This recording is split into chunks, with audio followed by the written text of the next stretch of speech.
We usually have an intro trailer, but wanted to jump right in on this exciting topic. Welcome to the God Culture, where we urge you to challenge tradition as 1 Thessalonians 5:21 tells us, prove all things, hold fast that which is good. We do not intend to be confrontational, but to compare what the Bible really says versus the traditions of men, which Jesus himself rebuked. Jesus said to the Pharisees, full well ye reject the commandment of God, that ye may keep your own tradition. We are continuing our Solomon's Gold series today with a very appropriate topic. When was Jesus born? We call this part 11b of our Solomon's Gold series because it goes along with part 11, where we prove the wise men who actually really were kings, by the way. Yep, check it out, part 11. Came from Tarshish, Sheba, the Isles, which is Ophir, and Seba. So, check out that video as we prove that topic out, and it may surprise you just where those places are, because we can know. Wait a minute. What kind of gall do we have claiming we can identify the very date Jesus was born? You will find our proofs very compelling and very well supported. By the way, we call Messiah by his Hebrew name in this video, Yahusha, pronounced phonetically rather than Jesus, which is a transliteration 3 times removed. We're not criticizing anyone for using Jesus. And the name of God we use, which was replaced 7,000 times in modern translations, is YHWH in the Hebrew Bible, Yahuwah, which is God phonetically pronounced. Our purpose in producing these videos is to assist you in deepening your relationship with the Father and Son, which is why we find that important. If you pronounce their names differently, it's okay.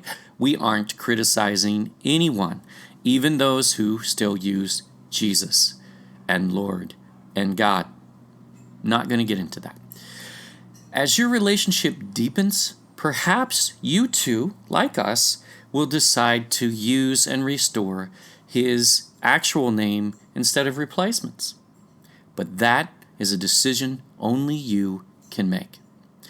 Warning, you are about to enter a well-supported, documented finding as to when Yahusha, Jesus, was born, and it will likely challenge what you currently may believe and will definitely challenge more modern tradition, but not the real tradition, because Luke and Matthew knew when their Savior was born. This video will confirm tradition. Oh, not December 25th, the real tradition. We are going to prove the year in this video that Yahusha, Jesus, was born, which is the foundation for proving the month and the day, which we provide in the next video, part 11c, for the sake of time. This isn't about who's right and who's wrong. It's about the truth. And you are here because you are seeking such. You don't have to agree with everything we conclude, but the evidence we use is difficult to ignore, difficult to dismiss, and very difficult to dispute. If we did not feel so, we would not even tackle this topic of massive significance especially. We assure you, we will care for this information, and you may even find yourself in agreement with our conclusion in the end. See what you think, but let's start on a funny note with this cartoon you will enjoy.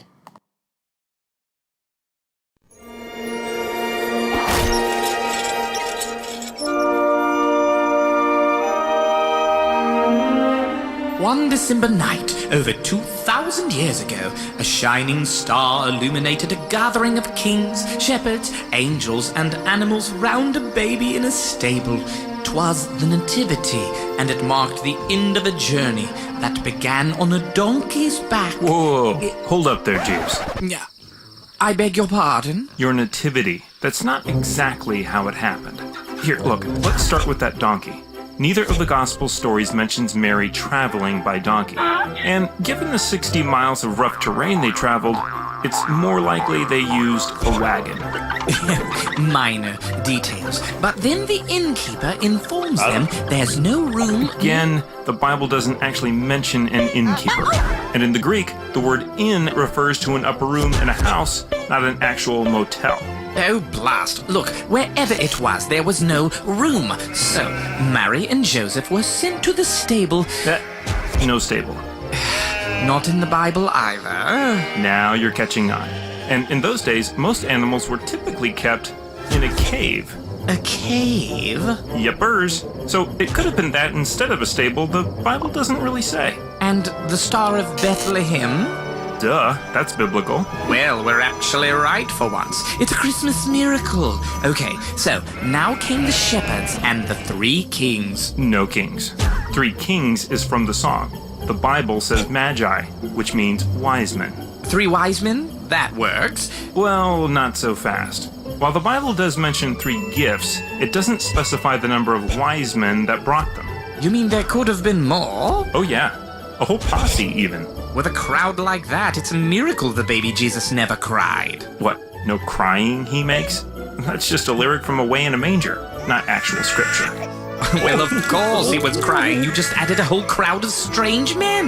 Yes and no. There may have been many wise men, but they weren't there that night, you see? Okay, that's enough. Except for the bloomin' Star of Bethlehem, you've just dismantled the most inspiring image of Christian tradition.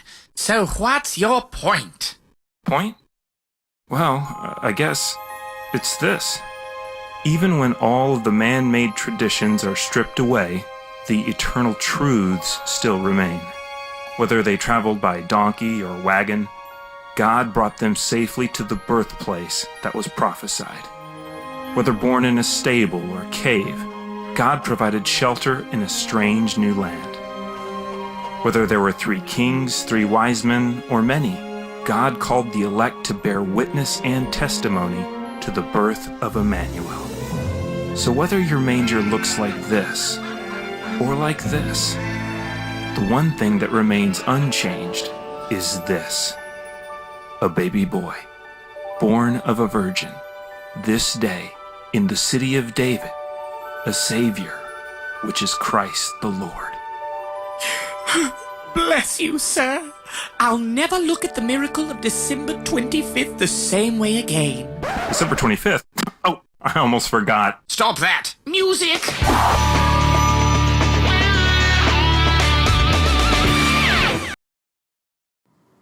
Now, this cartoon is not perfect, nor is it totally accurate, and we did not create it, but it sets the tone in which we wish to start, and it makes a strong point. The traditional Christmas story is full of additions that are not in the Bible. We aren't going to address those in this video, nor the roots of Christmas, but if you have not studied that, we encourage you to do so, as the Bible tells us to prove all things. When we accept anything without really proving it for ourselves, that is where deception has room to operate. And the enemy knows this because he's the master of lies, the father of lies. It doesn't mean all things are false, of course, but you will never be shaken from the truth that you have researched and really know for yourself. When done with this video, we will challenge you to go out and prove this for yourselves so you know. Again, in this video, we are proving the year, month, and day Yahusha, Jesus, was born, and that's enough of a topic for this video. We will come right out and say, however, from the beginning, as alluded in the cartoon you just watched, that the Messiah was not born on December 25th, and many know this. You've probably heard that already, because you've probably also heard the shepherds would not be in the field in the winter, and perhaps that's true, certainly likely true. However, sheep do have pretty thick fur, and that's what people come as a counterpoint, and it becomes a debate of a minor little detail that can be manipulated one way or the other. This isn't really that kind of case, because we don't rely solely on that kind of information. But we don't need speculation like that to prove the date, because the Bible tells us specifically, and so does history. We hope by the end of this video, these two videos, you will agree. Now, your journey begins, and what a ride this will be. First, we are going to use the book of Luke as well as Matthew, but some may not know that Luke is not one of the original 12 disciples, which is fine. Even in Luke's gospel, he's not listed there. St. Luke, obviously a Catholic reference, which will be extremely rare coming from us, but thought we'd use one. Flourished 1st century CE AD, feast day October 18th, well, not on any calendar we keep. In Christian tradition, the author of the Gospel, according to Luke and the Acts of the Apostles, we aren't making that case today, so just read on with us, a companion of St. Paul the Apostle and the most literary of the New Testament writers. Information about his life is scanty. Tradition based on references in the Pauline letters has regarded him as a physician and a Gentile.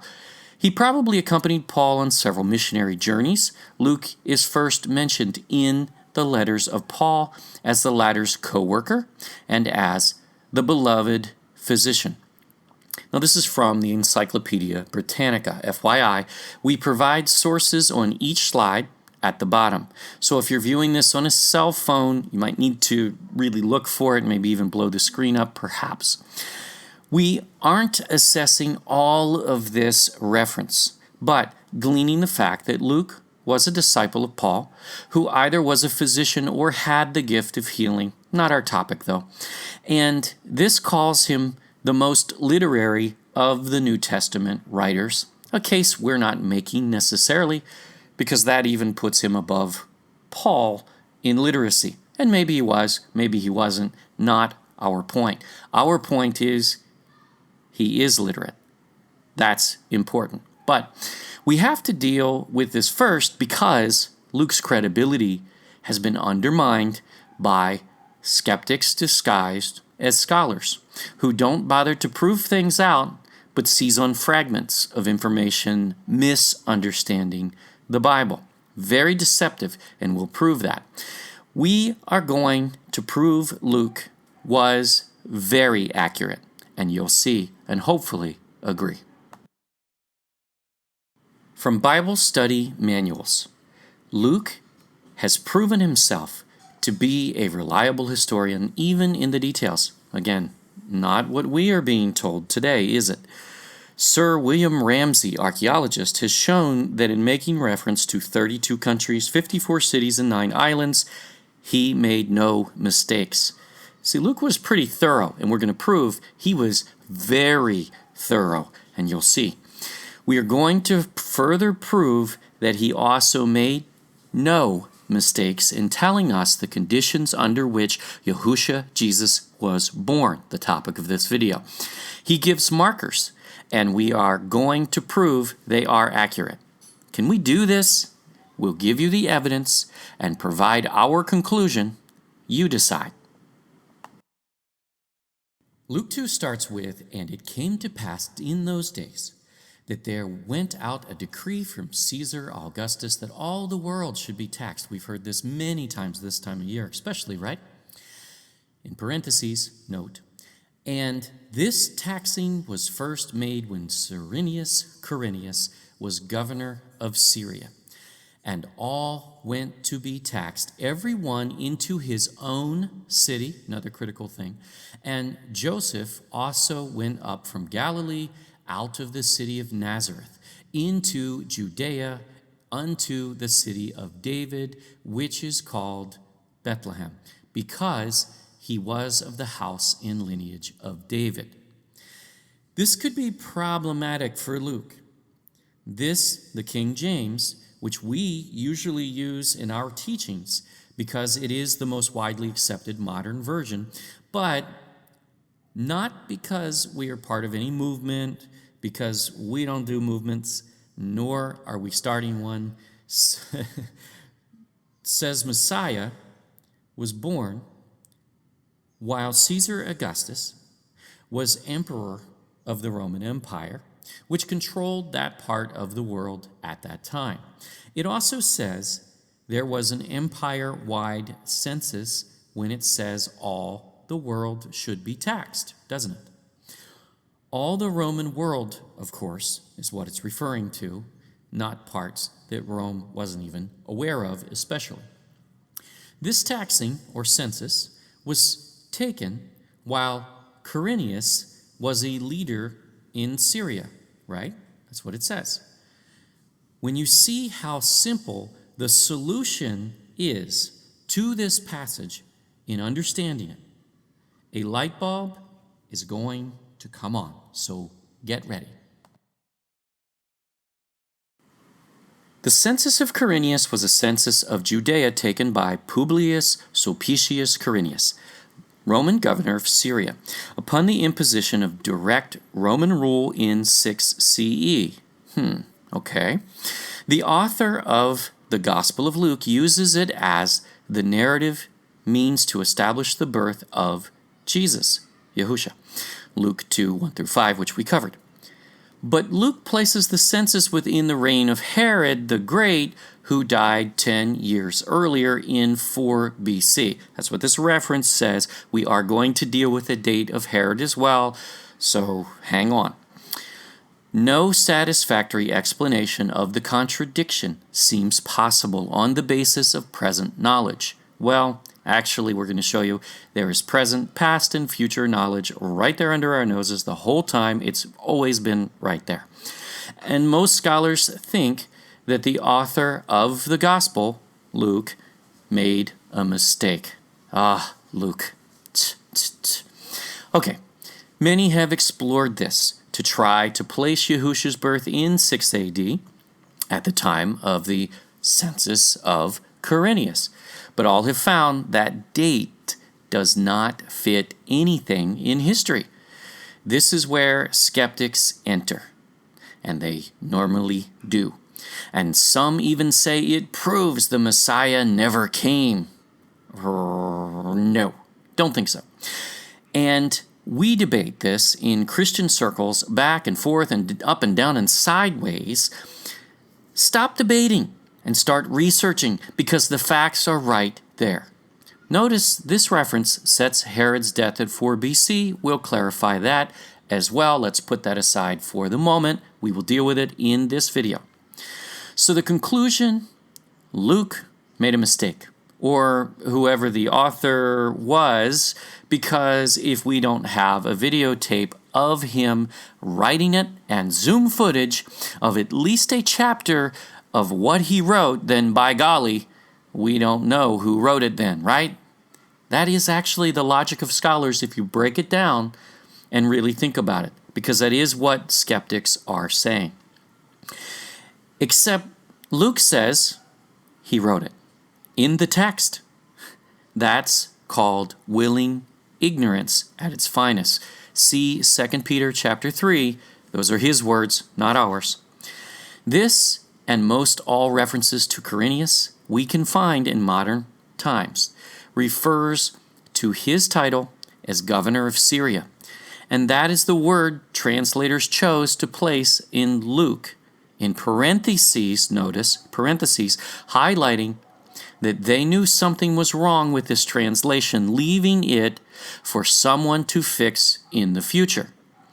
Taking words in parentheses and using them as ammunition in your skepticism is frankly disingenuous. We know you've probably heard parentheses means textual criticism. But does that which modern debates are usually framed in such a way? Does it truly express the humility of translators? Would they not be in all of the text they are translating here and operate from the assumption that the text is true and they can only hope and pray they will do justice to the text in their translations? Were they so pompous as to have that arrogant attitude that we see from skeptics? Of course, they would not have operated in that fashion. A true scholar never operates from the assumption that Luke didn't know what he was saying, especially not when they know Luke was very intelligent. So he probably knew what he was talking about, but we are having difficulty somewhere in the translation from language to language, which is reasonable. See, that's what this is, and we will prove it. Who was CYRENIUS? We have more context available to us than Luke's words, so let's explore. Strong's Concordance shows us the Greek word Luke used and says the Greek form of the Roman name Quirinius. His full name is Publius Sulpicius Quirinius. He was consul BC 12. Remember that. That's huge. And was made governor of Syria after the banishment of Archelaus, which is Herod's son, Herod Archelaus, in AD 6. He was probably twice governor of Syria. They don't actually prove that, but we'll read the reference. His first governorship extended from BC 4, the year of Christ's birth, they don't prove that here either, to BC 1. It was during this time that he was sent to make enrollment, which caused Quirinius and Mary to visit Bethlehem. Luke 2:2. See, they're using Luke to find this date. It's actually a circular reference. This is not scholarship, and unfortunately confuses people. But we're going to deal with this. We're going to lay this out. The second enrollment is mentioned in Acts 5:37. Now, it's critical that they do point out there are two enrollments here. One happened before. Just there before doesn't actually fit anything, and we'll prove that. So this reference shows us Quirinius was first consul of Syria. Notice that is not the title of governor, and that's prior to his being governor. That's not what Luke says, right? Well, we're going to go through that. This is crucial in understanding whether translators got this wrong and highlighted it because they were not sure. It then makes an assumption not actually supported by history, but it's okay. We'll show the inscription that they are using to support that argument, though they're not actually mentioning it because they're not telling us where they got it from. And a simple reading shows that's not what it says. First, did Quirinius actually have the title of governor of Syria at any point? This is where the hair-splitting skepticism really confuses this. A quick search on Wikipedia even shows that the Roman nomenclature for the leader of Syria in the time of Quirinius was not governor. It was propraetorial imperial legates of Roman Syria. Now, you might say that's splitting hairs, that's still kind of a governor, so it is a governor.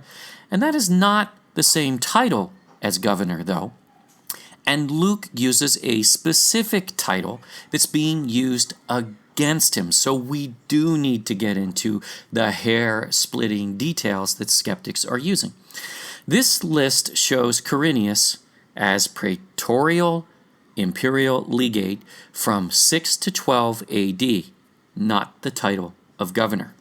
But again, remember that he progresses through the ranks in Syria, beginning with consul in 12 AD. What exactly is a consul anyway? A consul was the highest elected political office of the Roman Republic, and the consulship was considered the highest level of the cursus honorum, an ascending sequence of public offices to which politicians aspired. Notice it is a sequence of public offices. So they go through the order and they ascend one to the next, to the next, to the next. That's what CYRENIUS did.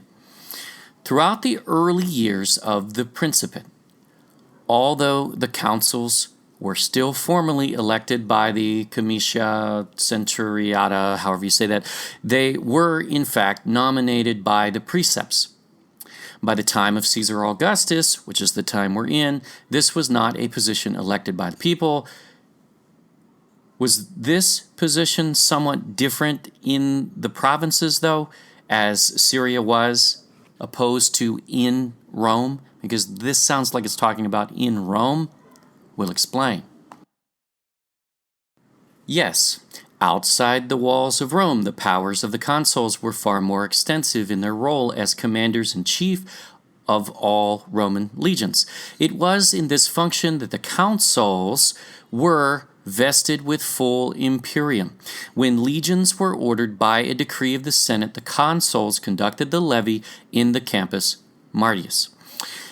In this reference, you will find the provinces outside of Rome were treated differently as Rome housed the emperor, who would minimize this role there, but needed to rely on them more heavily in the outlying areas, of course. But is this a governor in title? No. And we'll prove that further, as well as Luke knew that too. But the translators did not. Abuse of power by consuls was prevented with each consul given the power to veto his colleagues. Therefore, except in the provinces as commanders-in-chief, where's the provinces? Syria, Judea, those are all provinces. So, where each consul's power was supreme, in other words, there was only one consul and they had supreme powers, the consuls could only act not against each other's determined will. Again, back to Rome. So the provinces were different and those consuls had supreme power within their jurisdiction. But was this a governor in title? Not according to Rome, which is the source, nor Luke, who understood this and will explain. Read further. After leaving office, the consuls were assigned by the Senate to a province to administer as governor. The provinces to which each consul was assigned were drawn by lot and determined before the end of his consulship. So, the position of consul was a stepping stone to the title of governor eventually. We saw CYRENIUS in regards to Syria was first consul beginning in 12 BC and then praetorial legate in 6 to 12 AD. You will notice in that reference from Roman history, there was no title of governor in Syria. It was the praetorial legate who ran things. So that is different in language. And again, they're splitting hairs over language here, so we have to get into these kind of details, unfortunately. But we're not done. So did Luke not know that CYRENIUS never had the title of governor? Or was this an error by translators in which they highlighted it for someone to clarify in the future? We're not picking on translators here. What we're saying is they actually were very genuine in putting it in parentheses, even in the 1611 King James. You can go back and find it. We have a copy. We looked. It's there in parentheses still. So they put it there for it to be clarified in the future.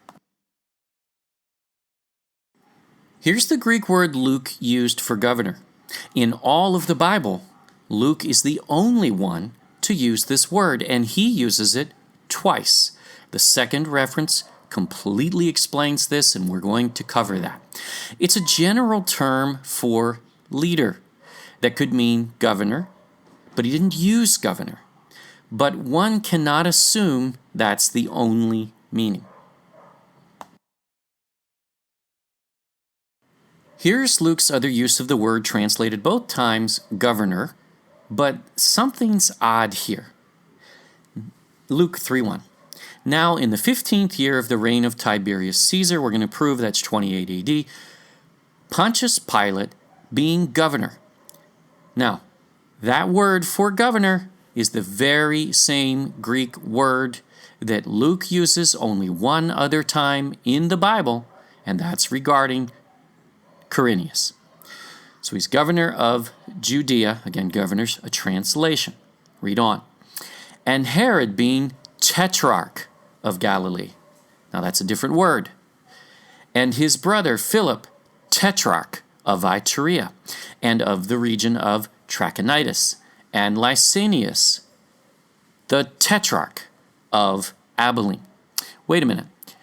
Wasn't Herod Antipas a governor, and his brother Philip and Lysanias as well? Was Luke confused that he would use one title for Pilate and a different title for the other three within a tetrarchy, meaning of four? No. See, Luke is smart, and he's giving us a clue here that differentiates both Pilate and CYRENIUS as having a different title other than governor, and we're going to prove that. Look at the definition of tetrarch. It's used 7 times in all of the Bible. 5 are all references to Herod the Tetrarch, even in other Gospels. Remember, that's not the same as Herod the Great, who ruled at the time of Yahusha's, Jesus' birth, as his title was king. But this is Herod Antipas, the son of Herod the Great. And the above passage represents the other 2 times it was used. The other disciples also use this title, and it means to be a governor of a tetrarchy, be tetrarch of a region, leadership of 4 people, thus tetra. Now, check this out. If one has the title of governor in a Roman context, and it is shared in a province with a total of 4 governors, the correct title for all 4, not 3 of 4, for all 4 of those governors in this context would be tetrarch, not governor. Yes, tetrarch means governor, but governor split 4 ways, thus tetra. This is the only other time this term is ever used in the Bible, once for CYRENIUS and then for Pontius Pilate. If Pontius Pilate wielded the actual title of governor, then he would be one of 4, and the correct title, and Luke would know this, and this is why Luke is absolutely right, would be tetrarch, not governor. And remember, prior to this province being split into 4 governors, it didn't have a governor, but a king. The Greek word basileus is used for Herod the Great as king, but not used in this era because it was now divided into a tetrarch of governorships, a tetrarchy. And if one of the 4 is not a tetrarch, which is the term used for governor in this scenario, it is either a lesser or a greater title, like, for instance, king, which is used later in history concerning the king of Judea, but not in this context. How do we know this is true? Because Pontius Pilate was never a governor. Even according to Roman records, he was a prefect, according to Roman records, which retained much of the same power, especially in the provinces, but was a lesser title than that of governor. Again, we are clarifying because Luke's credibility is being attacked over this. And we need to restore that So everyone watching this video can understand Luke's history is very accurate and not to be questioned here. The translators were even honest in placing their translation in parentheses for it to be fixed by someone later who could really identify the proper title based on the actual Greek word Luke chose to use for a reason they did not quite understand in that time. We have all this information at our disposal today, easy to find. So when a skeptic rips into a part of the Bible that is in parentheses or out of context, call them on it and make them prove it, because no one ever legitimately proved Luke wrong, because he is right and matches Matthew's account, as the two are not at odds with each other. This shows the days we live in, where evil is painted as good and good as evil. That mentality applied to Bible scholarship will lead to a lot of chaos and deception, and this has. You can trust the Bible, but prove it out, as there are things like this that need to be understood better. This passage even places an exact day, the year 28 AD, on Luke's description, which later you will see is when Yahusha, Jesus, started his ministry, basically, and we'll touch on that too. Pilate retained the title of prefect during that period, not governor, which is why he was called governor, which in this context would be the title tetrarch, not governor anyway. So it's a translator error here. Did Luke err? No. Actually, what Luke did was provide the clue that leads us to the exact birth date of Yahusha, Jesus, and we'll show you. Add to this, Matthew also refers to Pontius Pilate as what is translated as governor.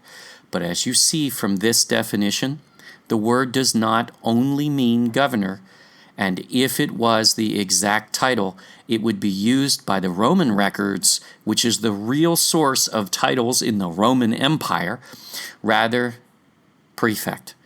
But let us clarify. Hegemon, the word translated governor, is not governor. Thayer's Greek lexicon breaks it down in more detail. Again, Matthew uses tetrarch in referring to Herod the Great, so he knew that word and used it appropriately in chapter 14.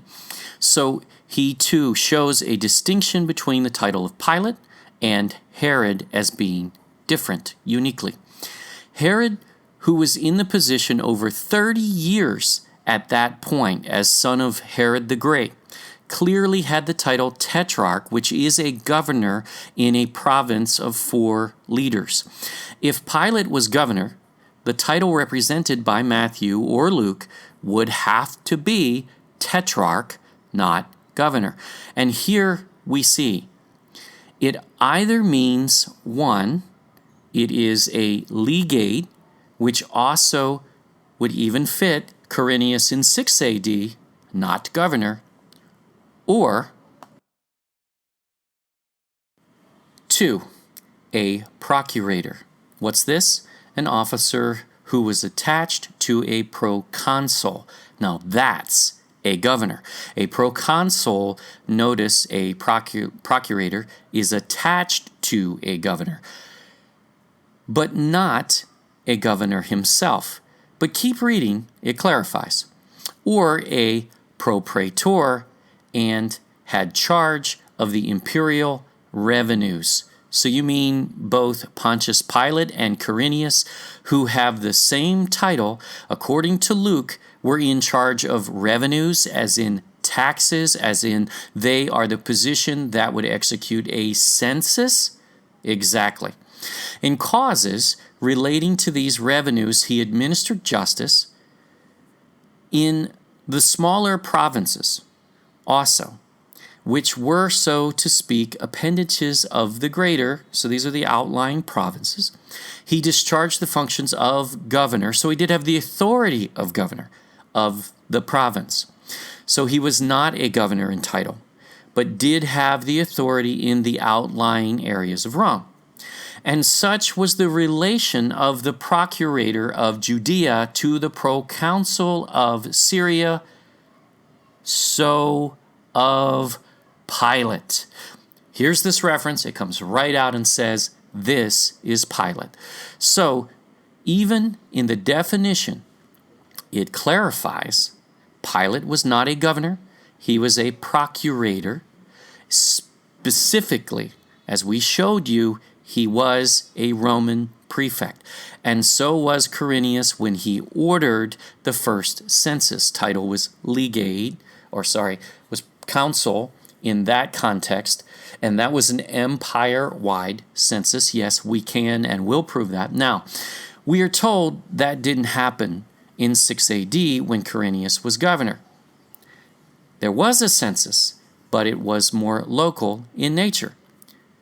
There are truths to that statement, but it mixes fact and fiction, and we'll show you. Why go through this exercise? Because in the end, this will tell us exactly what year Yahusha, Jesus, was born, and both Matthew and Luke agree on this, and this is the number one thing that is going to come up in comments as trying to debunk this video, and it doesn't debunk anything. This proves it. We've just lost it over the years as the major churches have really dropped the ball and allowed hollow arguments in because we don't know the Bible. The largest point, Yahusha Jesus was real, and so is his word, and to be taken seriously, not picked apart by Gnostic skeptics, which they normally are, who don't even know the Bible. So the question is, would Quirinius have conducted the census in his terms as consul? Well, those powers are included in the definition of consul, so if there was an empire-wide census, as stated in Luke, then it could have happened during that period. Because the only one he conducted in 6 AD was not empire-wide, we'll show you that, which skeptics seize on immediately, and they're right about that. But they confuse the title and the year. Let's explain this just a little further, and this will become very clear, and the year will reveal itself. It is a commonly held assumption that the decree from Caesar Augustus that all the world was to be taxed was a single census, a single event in the entire Roman Empire. Actually, we're going to prove it was.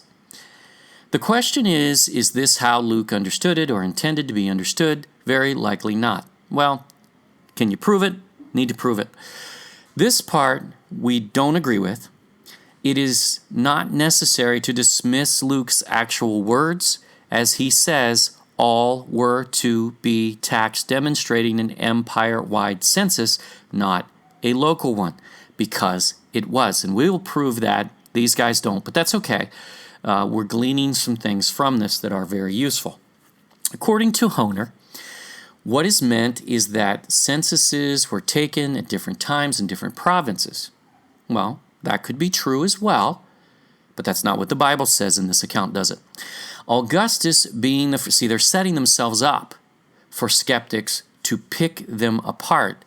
And I don't know whether this is on purpose or not. We don't know this guy, Honer, but let's read further. Augustus being the first one in history to order a census or tax assessment of the whole provincial empire. That is not historically proven either, and we'll show you.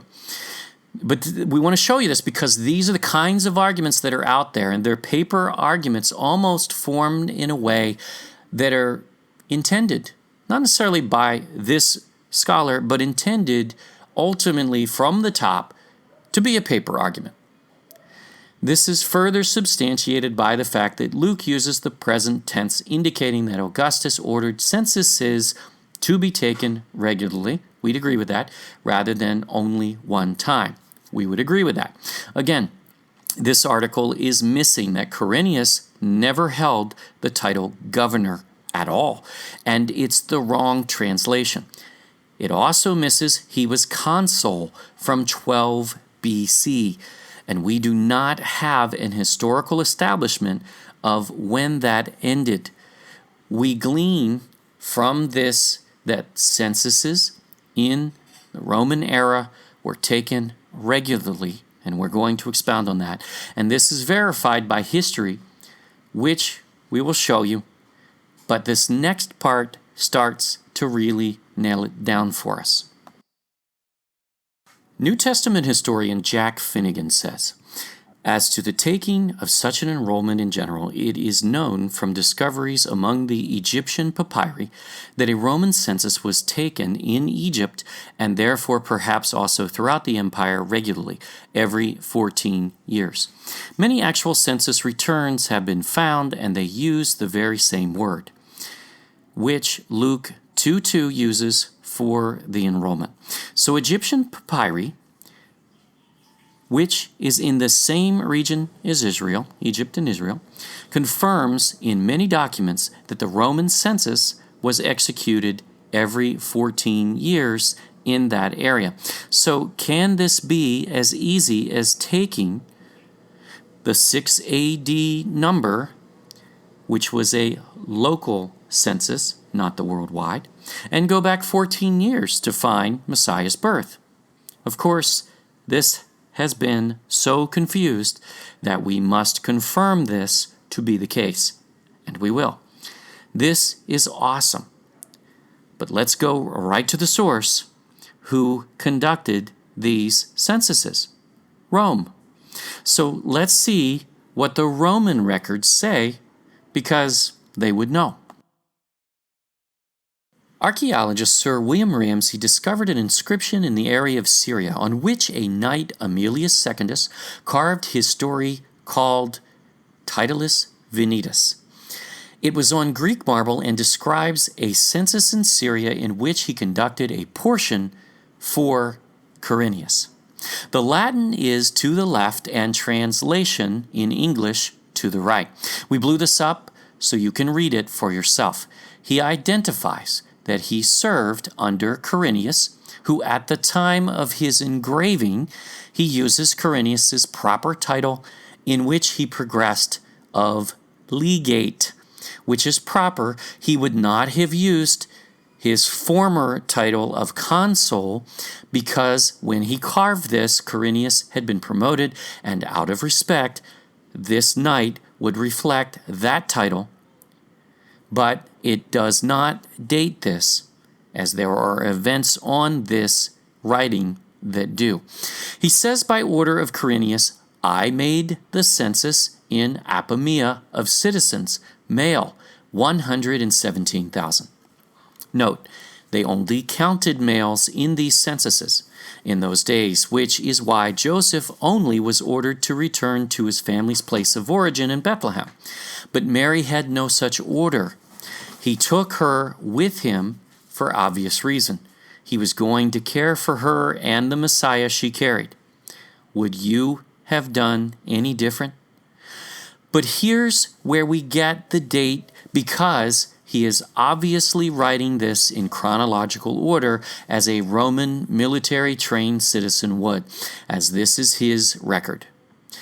Besides, sent on mission by CYRENIUS against the Itureans. On Mount Lebanon I took their citadel. The thing is, history records this event occurring around 5 to 4 BC, and during Herod's reign as well. This means CYRENIUS did in fact conduct a census during his reign as consul, which started in 12 BC. So it occurred sometime between 12 BC and, as this dates, it happened before 5, at least 5 or 4 BC, according to this history, this carving on the Titulus Venitus. Are we the only ones to see this? No. Further evidence in his Cursus Honorum, additional writing, the knight Secundus, same guy, details his career, describing his distinctions obtained in chronological order. The inventory referred to his inscription, performed under the orders of Quirinius, is not the one made in the year 6 CE AD, which was due to the removal of King Archelaus. Important to know that census was, for that reason, very critical, because transfers of power determine many census dates, and we'll prove that out. And was confined to Judea, so that one was a local one in 6 CE, not even Syria. The Jewish Encyclopedia, we won't take you there, but look it up, actually cites there was a rebellion during that time in 6 AD or CE, whichever you refer to it as, in which a guy named Judas led a rebellion in Judea.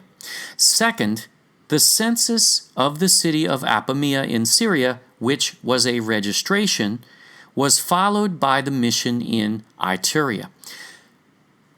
Now, the citadel of the Iturians was taken before, not after, Herod's death, as indicated by Strabo and Josephus.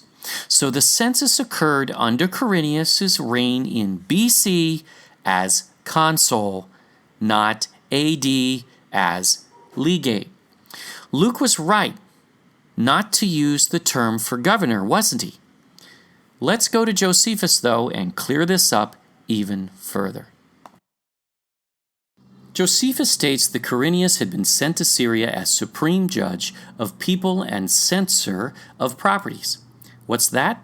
One in charge of the census. This office, one of the highest magistracies granted to a consul, was usually entrusted to men chosen among the senatorial elite and close to the emperor. Quirinius came to deal with the financial affairs and civil courts, the military commander of Judea being entrusted to Coponius. Josephus is talking about a larger census here, a greater importance than the one in 6 AD, which we are proving was the second census, not the first. We're not done yet. So once again, Luke is right when he identifies the first census of Quirinius, and he even says first, which was not 6 AD, but in BC, when he was consul, which was an appropriate function of his office, which Josephus is basically describing here by duties listed, not necessarily governor. But Josephus does mention Quirinius again. According to Josephus, Quirinius was governor of Syria with authority over Judea in 6 AD, AD 6, when the province was brought under direct Roman control. Remember, Josephus also did not write in English, so this too is translated with the word governor. That is not the word he used, but we're not going to go into all of that. This refers to when Quirinius became legate of Syria, which Josephus would have known as well as Luke. But before he was describing a different event. Even the historian Tacitus weighs in on Quirinius, an indefatigable soldier. What a word. He had, by his zealous services, won the consulship under the divine Augustus 12 BCE. There it is again. And subsequently, the honors of a triumph for having stormed some fortresses of the Homonadices Cilicia, however you say that. He was also appointed advisor to Caius, then at Rhodes. So this isn't just a little bit of support, this is overwhelming. But the next piece of history brings it all together. Whose census was this? The emperor's, ultimately. Caesar Augustus. So is there historical support that Caesar Augustus actually ordered an empire-wide census? Actually, yes. Have you heard from skeptics that the Roman Empire did not take an empire-wide census during that time? Yeah, us too. Just watched the History Channel this very week, in fact. But is it true? No. Here's a chart from csun.eu with sources below. We blew up the portion in the time frame we need, but it's all there on the screen, so you can pause and blow it up and actually look at it all. We labeled each of the 3 lines with more specific sources as well, so this is clear. These are the census figures released after the returns were all in and processed by Rome. This means the actual censuses in their respective provinces had to have taken place about a year or so earlier, because these are the final figures after the process was complete and they are reporting them. Luke 2:1 says that there went out a decree from Caesar Augustus that all the world should be taxed, all of the Roman world. Does this tie? 4 million plus in each of these 3 census years reported. But 4 million what? Men. Remember, even Luke confirms that, but so did the Knight Secundus that we covered.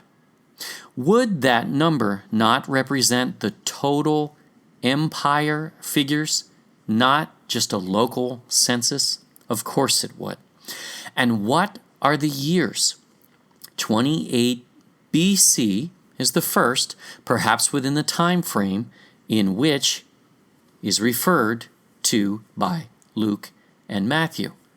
Now, from the characters in Luke and Matthew and the other Gospels, that year could not possibly be near the birth of Yahusha, Jesus. For one, because Pontius Pilate would not have been in office yet at the time of Yahusha's sentencing and the judgment and his execution, and his resurrection for that matter. But even better, guess how precise the Bible is. When Luke refers to a census and Matthew to Caesar Augustus being in power, Luke did not err. Augustus did not take power until a year after this census was reported, meaning that was obvious, an empire-wide census before the transition of power as an accounting of what Augustus was receiving in responsibility. A perfect time for a census to take place because Augustus took power 1 year later in 27 BC. See, this makes sense. On the other end, let's look at the third one listed here, 14 AD. Why is that significant? Well, that's the year that Caesar Augustus ended his reign. So what was that? It was another census accounting for the transition of power, an empire-wide one, just as the one in 28 BC. Those had to be empire-wide because both were a transfer of power of an emperor, thus the entire empire. So, what was that? Another census accounting for the transition of power. Then, there's only one other listed during the entire reign of Caesar Augustus. Only one. Not even two, not even a choice here. Again, empire-wide audit or census. There were other censuses that took place. We saw every 14 years. Those were regional, local.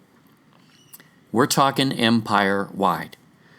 So here you go, 8 BC. There's no other census in between, is there? It would be the first census under Caesar Augustus. Why? Well, because the one in 28 BC occurred the year before Caesar Augustus, thus didn't happen under his decree. 8 BC is the first one to be decreed by Caesar Augustus, and it was empire-wide, according to Roman records you're seeing right here. It was conducted by CYRENIUS in his role as consul of Syria, where he had such authorities. It is the infamous census of CYRENIUS in Luke's words, but it didn't happen in 8 BC. It was reported in 8 BC, meaning it happened a year prior. What else do we know?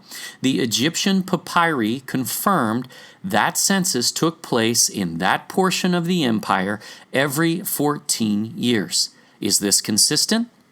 6 AD is well documented as a local census for Judea, in which there was a revolt, further confirming such, and that coming from the Jewish Encyclopedia and many other references.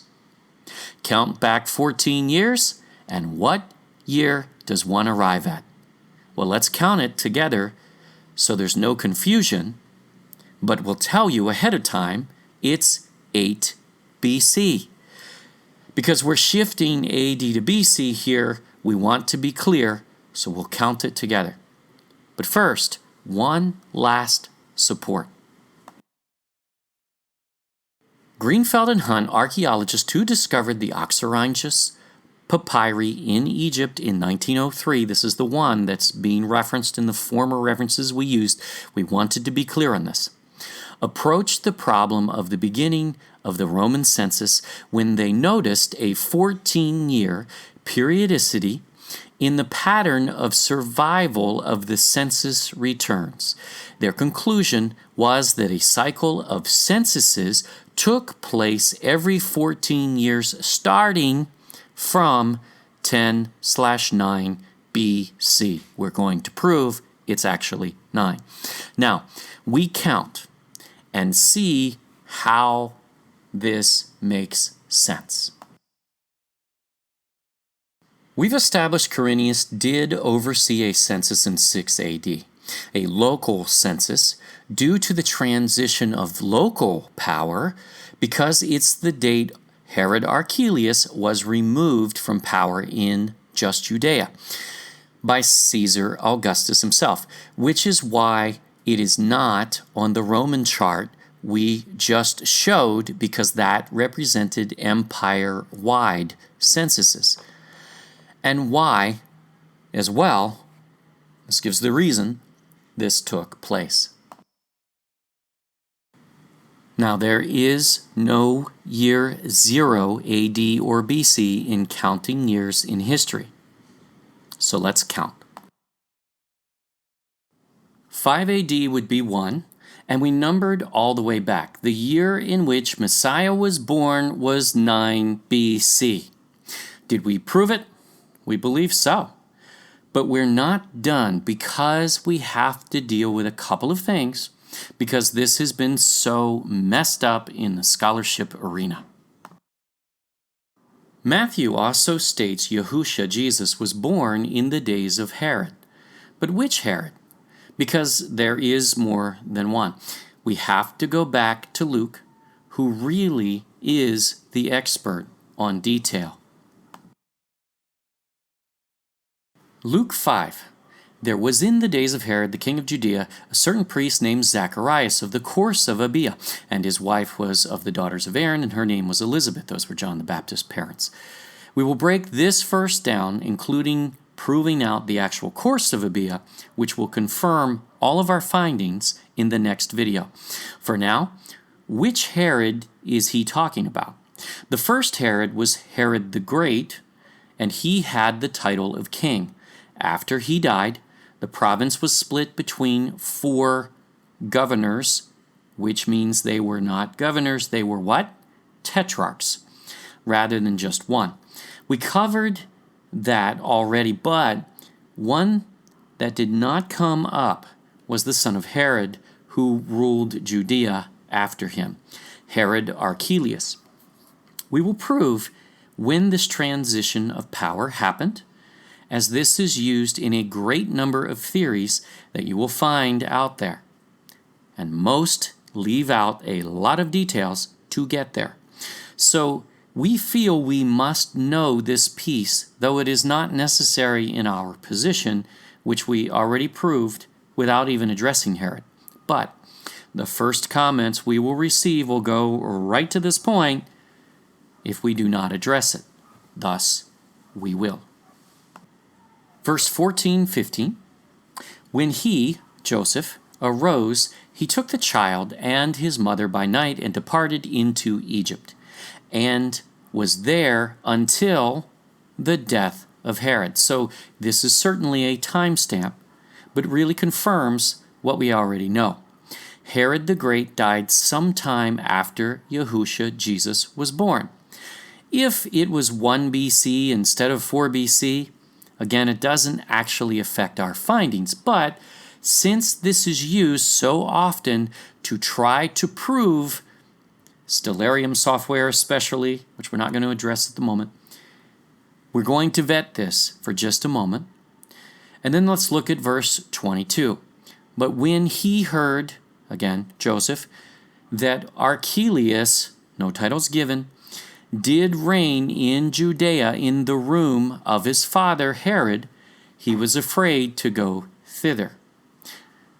This confirms Herod the Great was king, and his son Herod Archelaus became just leader of Judea, which later we see others took possession of the other areas, which is also evidenced by the fact that Joseph takes Mary and Messiah to Galilee, meaning Archelaus did not govern Galilee. See? It's all there. Luke is very specific, and he nails this, and he's criticized as if he didn't know what he was talking about. It's amazing. So that transition of power occurred after Yahusha, Jesus, was born. So let's prove when. Also regarding Herod, we know the wise kings, again see part 11 for proof, they were actually kings. Scholars are wrong when they say they weren't. They were kings. Not 3 though. The song is wrong. But we also talk about the guy who wrote the song, and guess what? He wrote another song that tells us where they came from. Watch that video. Matthew 2:7, the kings visit Herod, and he specifically asked when Messiah might have been born, so they told him. And verse 16 says that Herod got angry when they left without checking in with him, as he requested. He moved to slay the children not only in Bethlehem, but the coast as well. Nice guy. The telling part of this passage is they were 2 years of age and under, the children that he killed. That was the approximate age of Yahusha, Jesus, at that time. So he was born 2 years, at least 2 years before Herod's death. The thing is, this is only a marker, but does not identify the date, but it does have to fit within the timeline as everything else does thus far, and so does this will prove. So we know Yahusha, Jesus, was born at least 2 years earlier, prior to the death of Herod. But when did Herod live, reign, and die? FYI, in the background is a photo of Herod's tomb that was found. Herod died in Jericho from the work of Emil Schur in 1896 and others. Scholars believe Herod died from 4 BC to 1 CE. So they narrow it down to a 5-year period, but we can do better. Evidence is provided by the fact that Herod's sons, between whom his kingdom was divided, either dated or antedated, backdated, their rule from 4 BC. Now, understand, if Herod's sons backdated their reigns, Rome would have to had approved such and been in on such a conspiracy. What's missing from this rationale is actual evidence other than an astrological software program called Stellarium, which supposedly pinpoints the alignment of just the right stars telling us when Yahusha Jesus was born. Of course, the problem with Stellarium software, in this instance especially, and we have issues with it in many others, but in this particular one, is it has to match history first before even looking at the software. And the star needs to match the story. In part 11, we three kings, yes, we know there are actually 6 plus, which we prove. Watch it, because even the writer of that song knew quite a bit more than we've been told. But better yet, the Star of Bethlehem is recorded as traveling in 3 different directions in the course of approximately a couple of hours or so. And what star does that, or even can do that? That is not the course of a star, whether alone the alignment of several stars. It's ludicrous. There's no possible way that could fit a star pattern, because it's an angel. Angels are interchangeable with stars in the Bible. You see that in Revelation, the stars that Yahusha's holding in his hands, where he says the stars are angels. So, in all fairness to Stellarium software, in this instance, it can't even find such a star pattern because that wasn't included in the astrology that they're using. Yes, they use astrology, not just astronomy, and you need to look into that a little further, but we're not going to address that today. And Archelaus apparently also exercised royal authority during Herod's lifetime. We're back to the reference here. Now we're going to address that. Josephus stated that Philip the Tetrarch's death took place after a 37-year reign in the 20th year of Tiberius. This says 34 CE AD. FYI, their math is wrong, and the reason is they don't understand that the first year are the first months. The whole first year happens from the first month to the 12th month. The anniversary, the first anniversary occurs at that point, and then the second year starts. So it's just a minor faux pas, which is fine. We won't pick on them for that, but they're wrong. And the date is off by a year. So some scholars support the traditional date of 1 BCE. Filmer and Steinman in particular have thought that Herod was named king by the Roman Senate in 39 BCE. Notice they thought, but did they prove it? No, they didn't prove it. But he died in 1 BCE, and Herod's heirs backdated their reigns to 4 or 3 BCE. Again, still missing, and it is, if you go read this in more detail, the reason. What would all 3 sons, with Rome's support, so also involving the emperor and his staff, why would they support backdating the 3 reigns, because it's 3 different governors here, or tetrarchs really, 3 whole years, for what reason? Everyone knew better, so why would they bother? And who would want to own Herod the Great's years in record? Let him have his years, and we'll start our own, which is the exact tone that Archelaus took when he was appointed. Don't worry, we're going to prove this out with even stronger evidence. Just starting. Josephus tells us that Herod died after a lunar eclipse. He gives an account of events between this eclipse and his death, and between his death and Passover. So understand the progression. There's a lunar eclipse, Herod dies, and then Passover occurs. That's the progression. An eclipse took place on March 13, 4 BC. We're going to confirm that. We're going to take you to NASA. About 29 days before Passover. We're also going to confirm the date of Passover, because I'm not sure if they know what it was that year. And this eclipse has been suggested as the one referred to by Josephus. There were, however, other eclipses during this period, and there are proponents of 5 BC and the 2 eclipses of 1 BC. What are they? And why doesn't this reference mention them? Rather funny. And when you see what actually occurred in those years, it's largely laughable that they would write the reference like this. So the eclipse first, then Herod dies, then Passover. We can work with this. This is an article on Wikipedia, so let's confirm these dates and eclipses.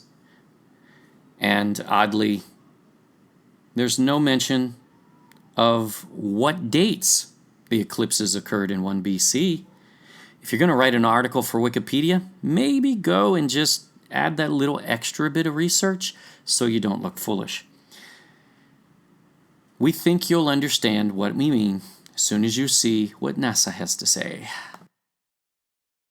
First, let's eliminate one that doesn't make any sense, in which the article says an eclipse occurred in 5 BC. They didn't bother to look this up because in 5 BC, Passover was on March 21st, and the eclipse happened almost 2 weeks after Passover, which doesn't fit because, again, the progression is the eclipse first, then Herod dies, then Passover. So Passover happens after the eclipse, not before. So this one, the writer of that article could have just canceled out. 4 BC was March 23rd, not the 13th, which the article refers to, but okay, close enough. It's about 2 weeks before Passover that year. And we'd have to say is an exact match to the criteria that Josephus sets forth. But 1 BC is a stretch. First, it mentions 2 eclipses in the article within the time frame. No, that's not true. It didn't bother to check the dates, and that's rather disingenuous. No wonder folks get confused about these things. Obviously, July is way after Passover in any year. But January 20th, in relation to Passover, being April 10th that year, in fact, maybe, but doubtful, especially not in the face of all the other evidences. The lunar eclipse does not conclusively prove anything, frankly, as they cancel each other, but more likely, this is 4 BC, not 1 BC. And it's definitely not 5 BC. But we took you through this exercise in order to demonstrate how deceptive some of these posts can be, which is why we must prove all things. More so because this is not all Josephus has to say on the matter, and this will be further clarified. Now, this is the same article we shared earlier. After misleading regarding to the date, really talking in circles as many scholars do, unfortunately, it tells us, with this explicit background given, Josephus began an exposition of the days of Archelaus' reign before Passover of 4 BC. Wait, what happened before Passover in 4 BC? Herod died, and Archelaus took over power. But keep reading, because we don't want you questioning. Archelaus, dressed in white, and ascended a golden throne and appeared to be kind to the populace in Jerusalem in order to appease their desires for lower taxes and an end to the political imprisonment of Herod's enemies.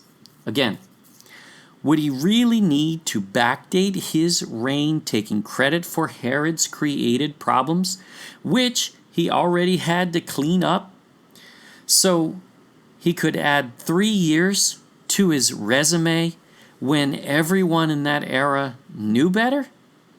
No, it doesn't make sense. Archelaus quickly sailed to Caesar and faced a group of enemies, his own family.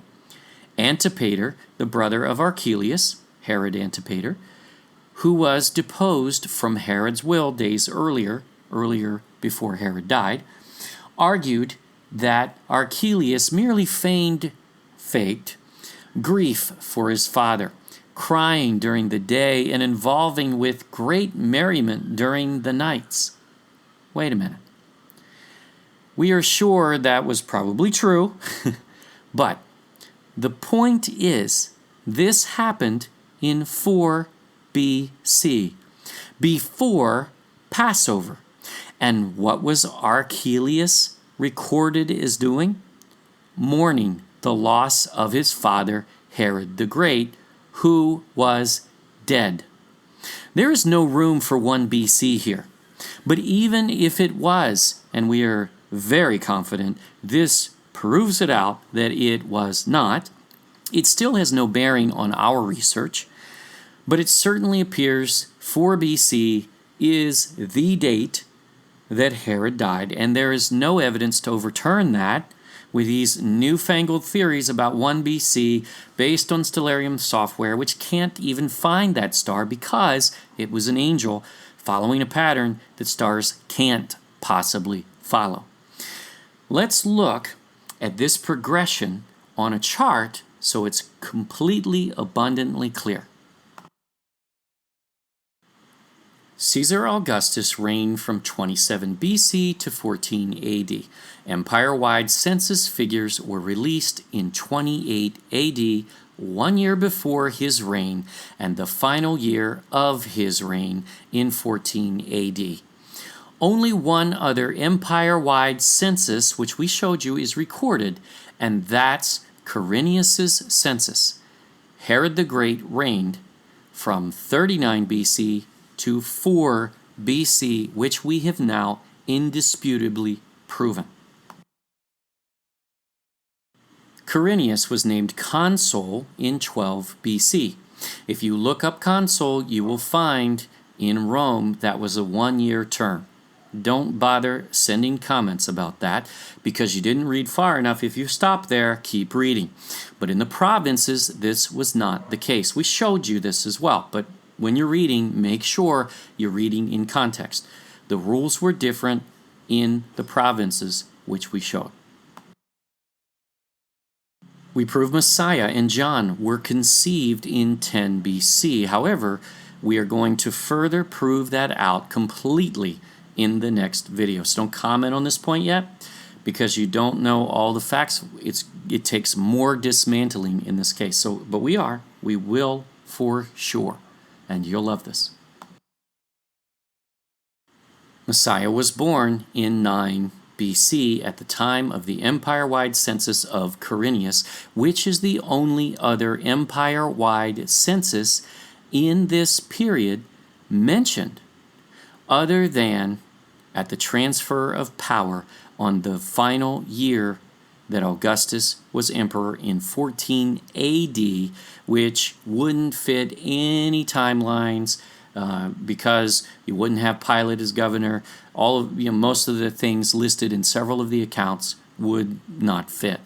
So we know this to be the case.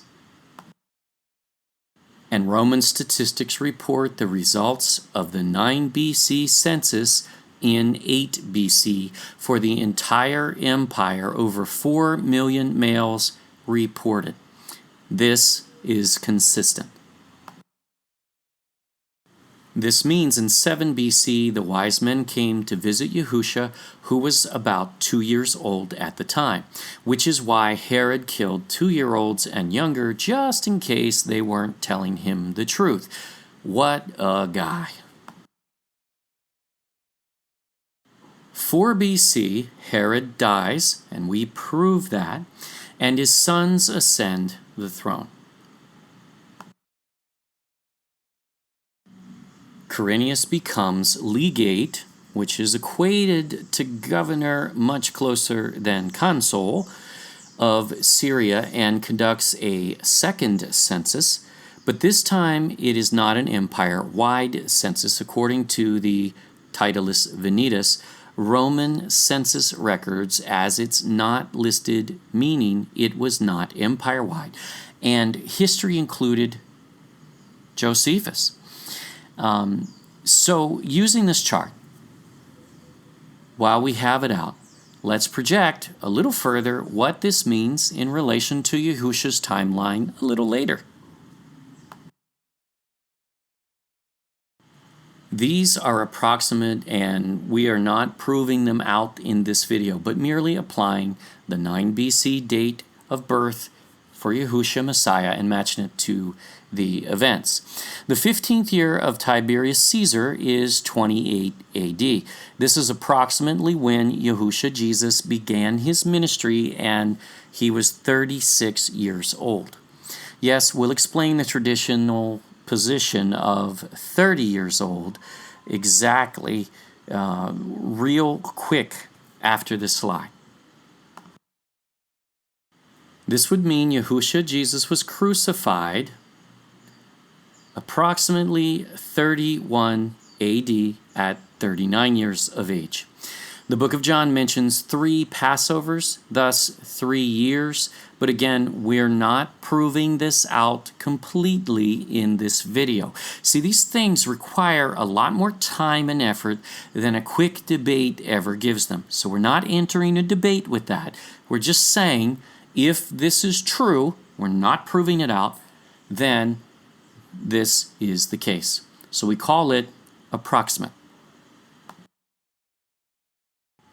We know we will get this point in comments, so let's deal with it here in the video. Luke 3:23, and Jesus himself began to be about 30 years of age, being, as was supposed, the son of Joseph, which was the son of Eli. The word began means began, admittedly, which is fine, but notice Luke is ballparking here by saying he was about 30 years of age, likely meaning he was in his 30s. 36, which we identified, is certainly in his 30s. But we offer one more slide with a couple of sensible commentaries on this so it is completely clarified. Or Jesus, when he was baptized and began his public ministry, was about 30 years of age. The word began is left out in the Syriac and Persic versions and is often indeed redundant, as in Luke 3:8 and frequently in Mark's Gospel. The Arabic version renders it, Jesus began to enter into the 30th year. Now, you look at that and you say, oh, then he was becoming 30 years of age.